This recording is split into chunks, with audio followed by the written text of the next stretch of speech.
You're listening to the Good Question Podcast with Richard Jacobs. Our goal is to make each of our guests exclaim, that's a good question. I don't know the answer.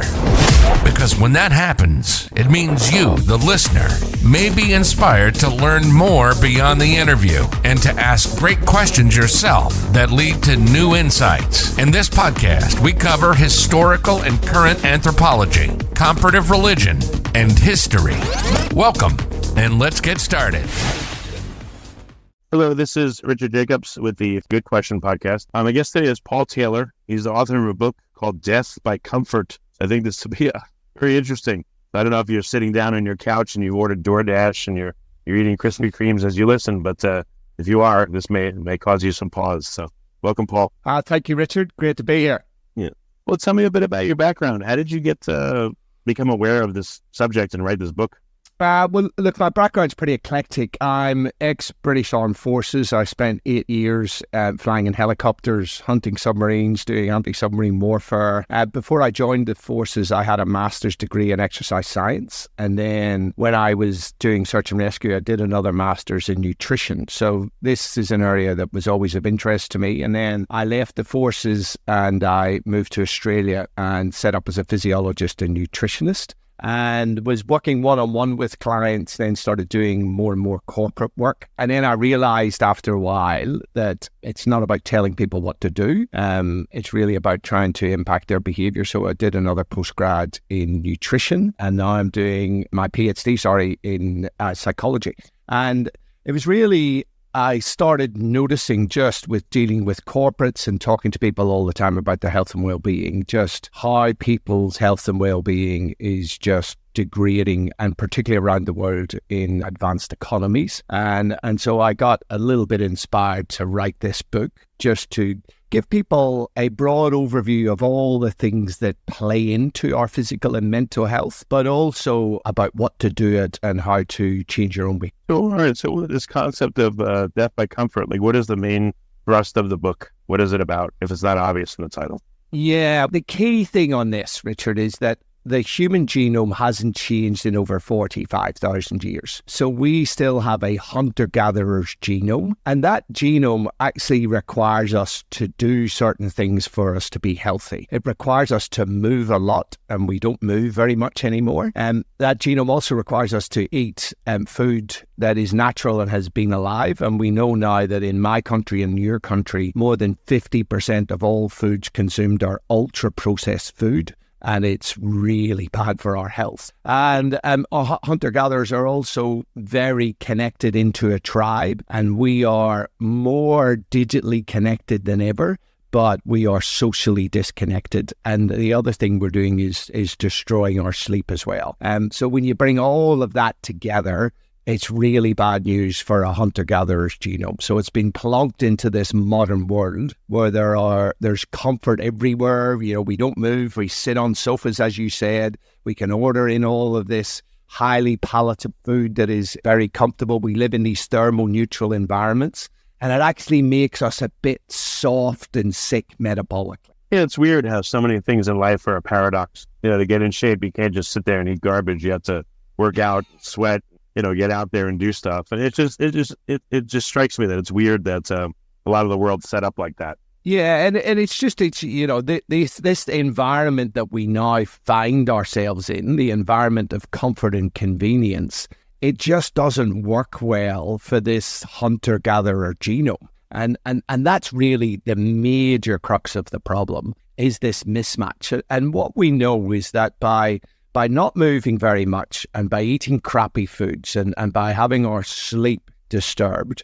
we're actually destroying our metabolism. And that's why we're seeing huge increases in both physical and mental health issues. And it all basically comes down to metabolism gone awry. And I always say to people that if you are physically inactive and you eat a lot of ultra-processed foods and you're not sleeping well, you are playing Russian roulette with your physical and mental health. It's as simple as... I mean, I don't know if you have pets, but, I observe from my pets, my dogs and cats and all that, they want to be outside every day, at least for a little while.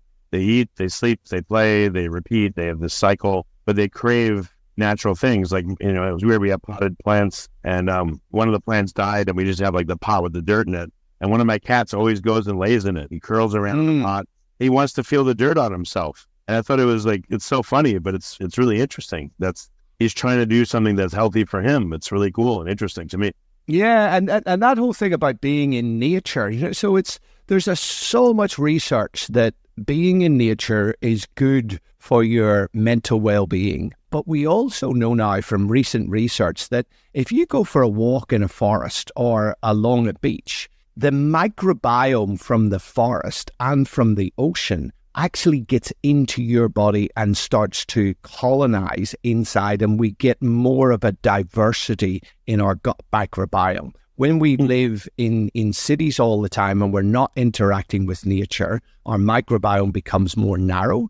And then when we have a crappy diet, what happens is we introduce these species into our microbiome that are really not good for us. And we're now seeing the type and diversity of the gut microbiome has a huge impact on our physical and mental health. So yeah, that stuff about getting outside, spending time in nature, and also getting sunlight.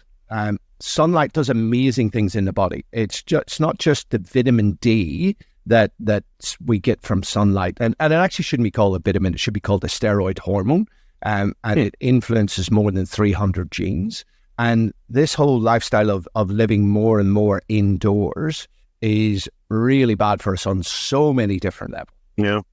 So what are some of the issues that you explore in Death by Comfort? Do you give advice for people on how to overcome this without making themselves horrifically uncomfortable? Like, what's your protocol? Yeah, so I'm certainly not suggesting, Richard, that we all go and become hunter-gatherers again, because that's really not practical.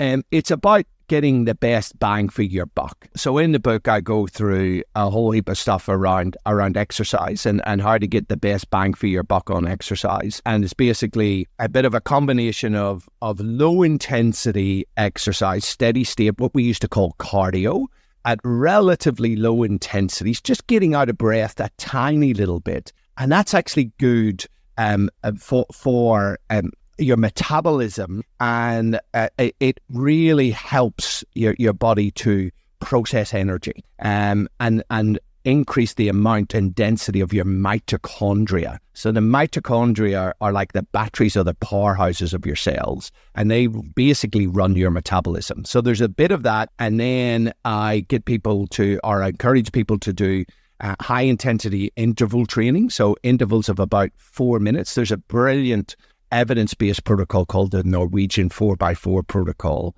where you basically go very hard for 4 minutes, then you recover for 3 minutes, and you do 4 rounds of that. So that's about a 25-minute workout. And it's hard, but that moves the needle on what's called your VO2 max, your cardiorespiratory fitness, which is actually the single biggest predictor of how long you're going to live. And then I encourage people to do full body strength training, because strength training has independent and synergistic effects to cardiovascular training. And then I also talk about diet, because a lot of people think they're eating healthily and they're really not eating healthily. And I like to make it very, very simple, Richard, when I'm talking about diet.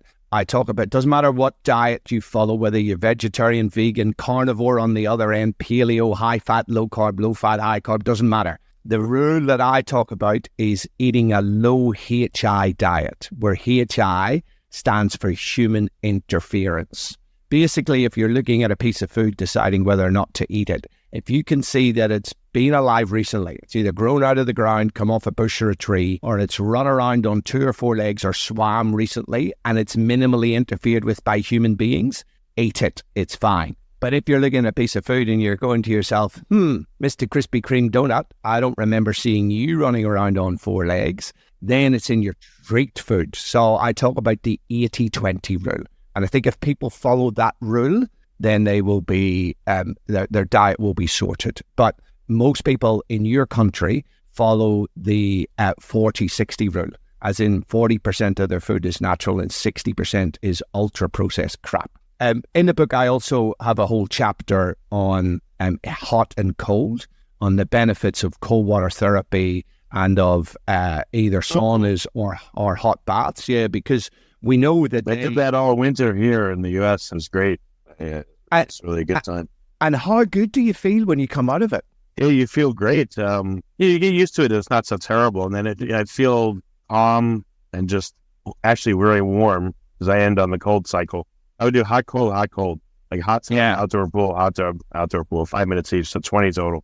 But yeah, I just feel great, relaxed, and just awesome afterwards. And what we know, Richard, is when you do that, either cold or heat, or the combination of cold and heat, which I love to do as well, we get significant changes in our gene expression. And the reason that that's good for you is the same reason that exercise is good for you, in that it's a hormetic stressor. So hormesis is defined as sublethal exposure to stress or toxins, which at high levels can kill you, but at low levels or moderate levels induce stress resistance. So this is nature's way of making us more resilient. When we go through deliberate stress of exercise, hot and cold, we get an upregulation in these magical stress response proteins, and they switch on about 300 protective genes. You get, if you do regular hot and cold, you get more mitochondria in your muscles. So the batteries are the energy houses of the cell. You get improved metabolic health. You also get improved mood as well. Your antioxidant defense system improves. Your gut microbiome even improves from regular hot and cold exposure. And so, and a lot of, also I think the benefits are psychological. The benefits of doing tough things, doing hard things, because it's hard getting in the cold and it's hard sitting in the sauna for 20 minutes or whatever it may be. But that getting comfortable with being uncomfortable is really important because it trains us psychologically for the difficult things that are inevitable in life. Well, so, all right, I tried to do, I guess, little bites. I'm not trying to take away what your protocols are, but I'll just give an example. Maybe you think it's good or bad.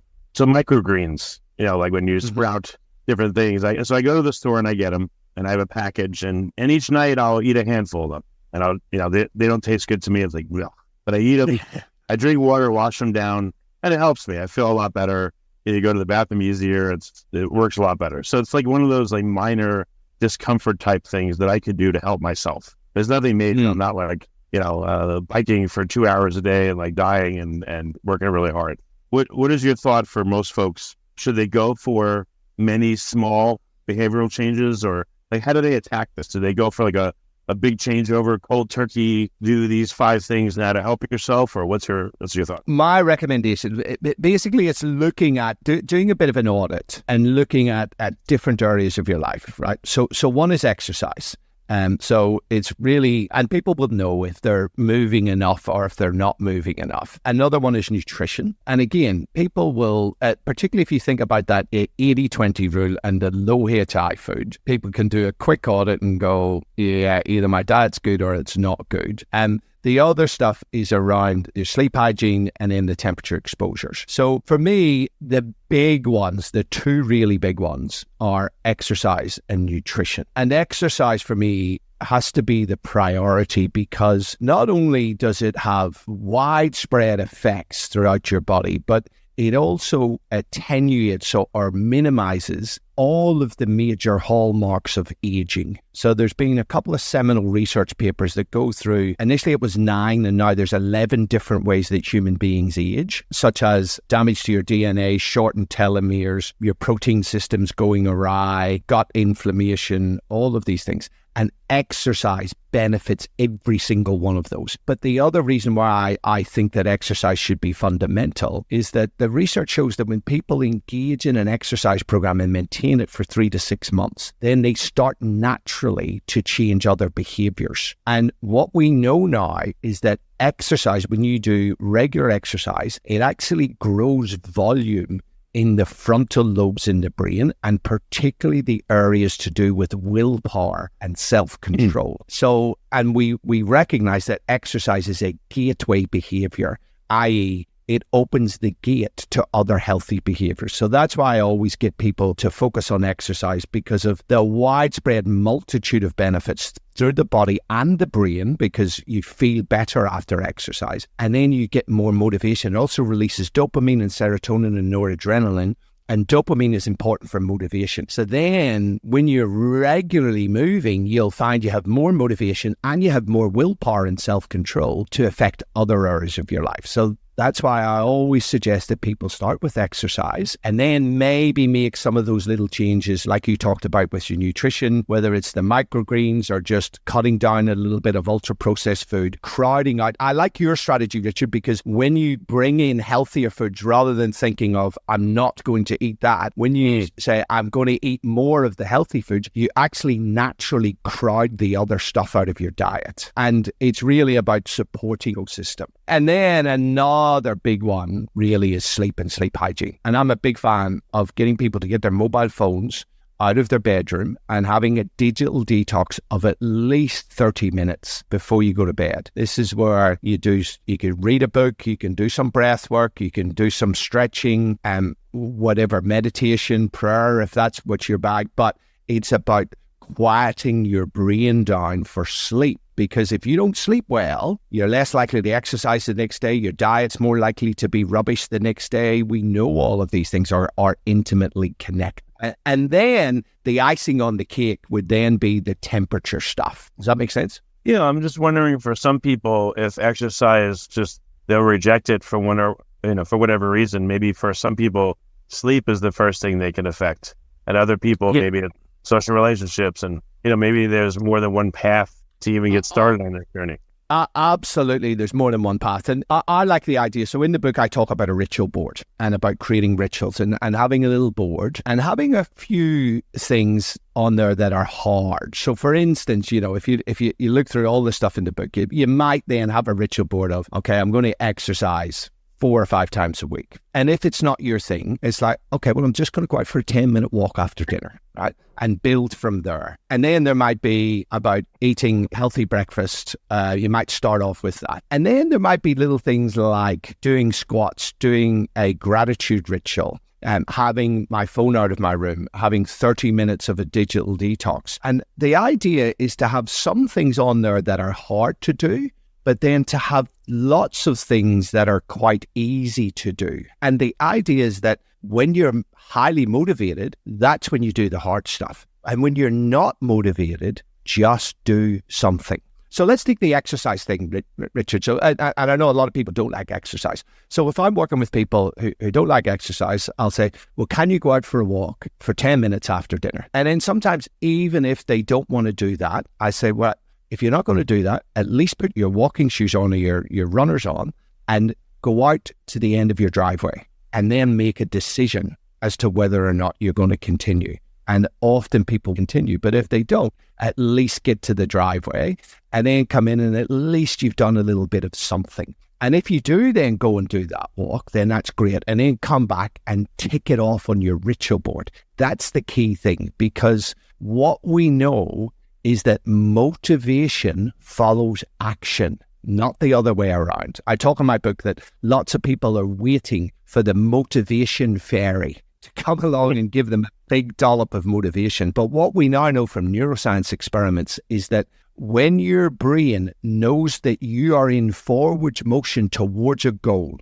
that you are making progress, that is when it releases dopamine. So it's about doing a little something every day. And that's why it's key to have that ritual board with different things that you could do. So if you don't feel like exercising that day, maybe you focus on your diet or you focus on your sleep like you talked about.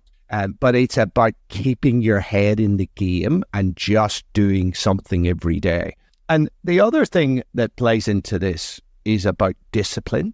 And I like to kind of tweak how people think about discipline. The discipline to eat well or exercise or to take your phone out of your bedroom, that is actually an act of self-love, right? You're investing in your future self. So when people start to reframe it that way, I'm about to do some good for my future self, it becomes less of a chore and more of an act of self-love.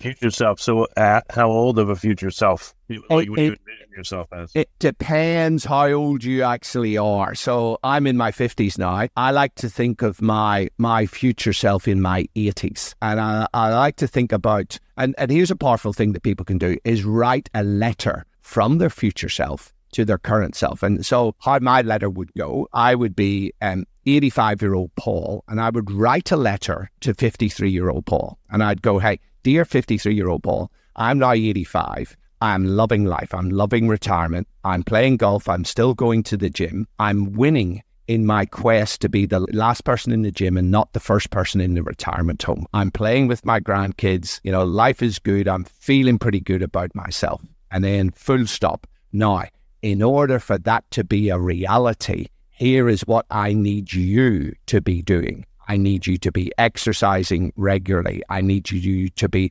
following the low HI diet. I need you to be really good around your sleep hygiene. Do you see how this works? So it's when you can visualize that future self. And for some people, that future self might be 3 or 5 years away. But it's thinking about what would success be for me in that time period, and then visualize yourself being successful, but then write a letter to your current self about what needs to be done. What if you did the opposite? Like you wrote a pissed off letter to your older self and you're like, I have diabetes because you did this, that, and I can't walk and I had my leg cut off and my toes amputated because you did this. And I know it's not a nice thing, but I wonder someone wrote a letter like that, what would happen? Yeah. That could be equally valid. It depends on people's type of motivation. So some people are more motivated by loss and some people are more motivated by success. So you could write one of those letters each, right? From 2 different versions of your future self. That's quite a nice little twist on things. Yeah, it'd be funny. It's like, you know, the letter is like, thanks you bastard. And, you know, anyway. Yeah. I'm now on my deathbed very, very early. Thanks for all of your non-work. Yes. Oh, you were about to talk about research that supports this, I believe. I interrupted you. Oh, yeah.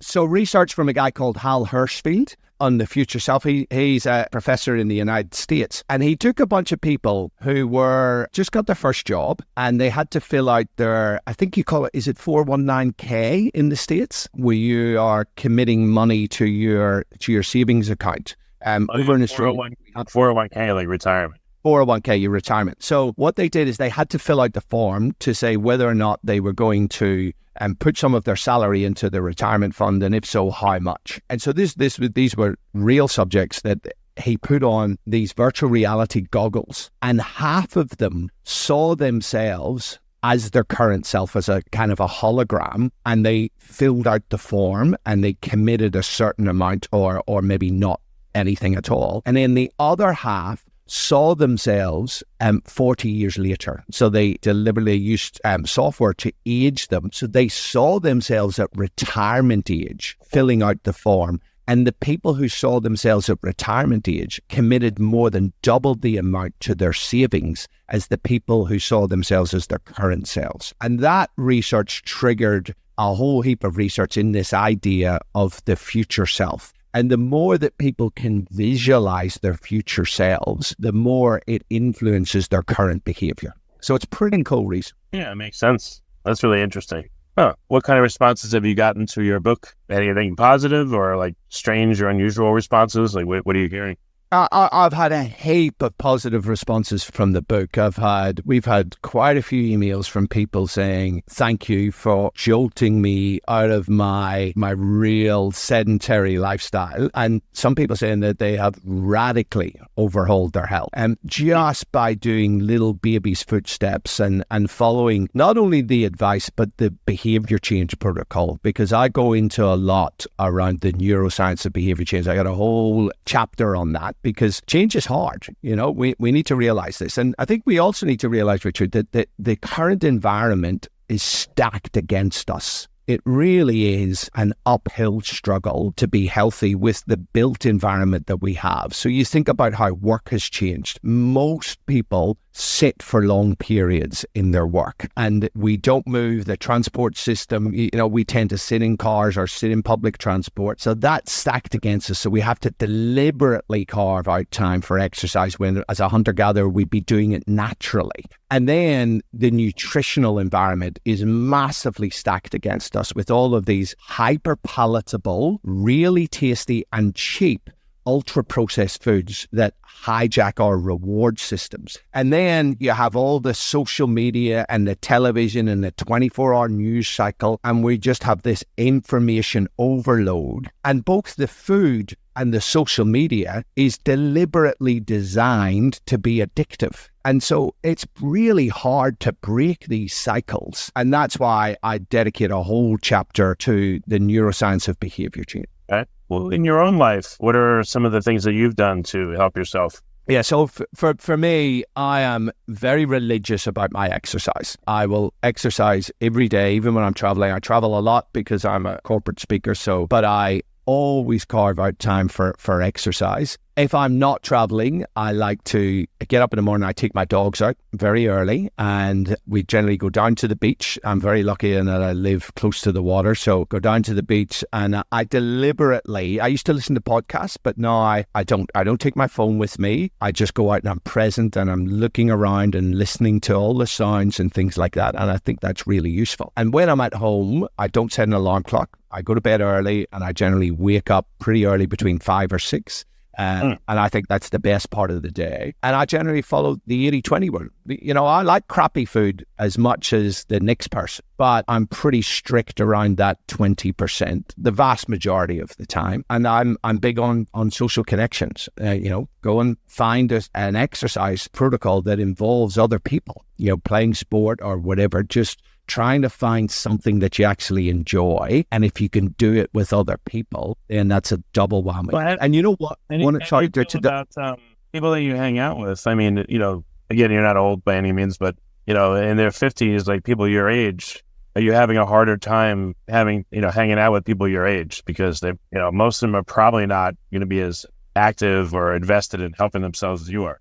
Yeah, look, I've got friends from a different range of age groups. So I'll hang out with friends who are similar-ish or a little bit younger because I played soccer. I played over 35s. I'm one of the oldest in the team. But this year I actually played with a bunch of 20-year-olds, which is really, really interesting. I think it's my last year. But I also do CrossFit, and most of the people are younger than me. I think exercising with younger people is a really good thing. But I have a range of ages of people that I kind of hang out with. And so for me, I don't particularly focus on the age. I focus on the behaviors and the character of the people that I actually hang out with. Okay. No, that's excellent. Well, very good. What's next, in your projects and in your work? You still have a lot. I mean, this subject can go forever. Yeah. What else are you doing? So I'm currently doing my Ph.D. in applied psychology, and hopefully I'm in my last year now. I'm just analysing some of the data of a recent intervention that we did with a bunch of corporate people, which was an intervention around trying to improve their hardiness, which is a little bit like resilience on steroids, and mood and cognitive function and heart rate variability. So I'm analysing the data. I've got to write that up, but I'm also starting to write my next book as well. So I've got plenty of stuff to keep me out of mischief, and I travel a fair bit for my work for doing corporate stuff. But, that's the stuff I love, is going and talking in front of groups of people and having conversations with them afterwards. Yeah, that's great. Okay. Well, very good. Well, Paul, so Death by Comfort, it's out wherever books are sold. Is that where people should start? Yeah. Basically, anywhere books are sold, and you'll always get it on Amazon. And, if people like this stuff, I've also got a podcast called the Paul Taylor Podcast, where I will interview an expert every Saturday, but also do something called a Wisdom Wednesday, where I take a bit of research and research paper and go through it and the implications. Yeah. And then with my wife on a Monday, she's a coach, and we do a Mojo Monday, which is a little bit of a coaching thing. The podcast has got lots of information. And then my website is paultaylor.biz. It would be funny if your podcast was Death by Podcast and, death by everything, but that's not positive. So, but yeah, anyway. Absolutely. No, this is great, Paul. I really appreciate you being on the podcast. So thank you so much for coming. Thanks, Richard, and have a great day. Thank you for listening to the Good Question Podcast. Please email support@thegoodquestionpodcast.com if you have any referrals to great guests for us to interview. Visit thegoodquestionpodcast.com to hear more interviews. And please help us spread the word by rating and reviewing us on Apple Podcasts, iTunes, Spotify, YouTube, or wherever you listen to this podcast.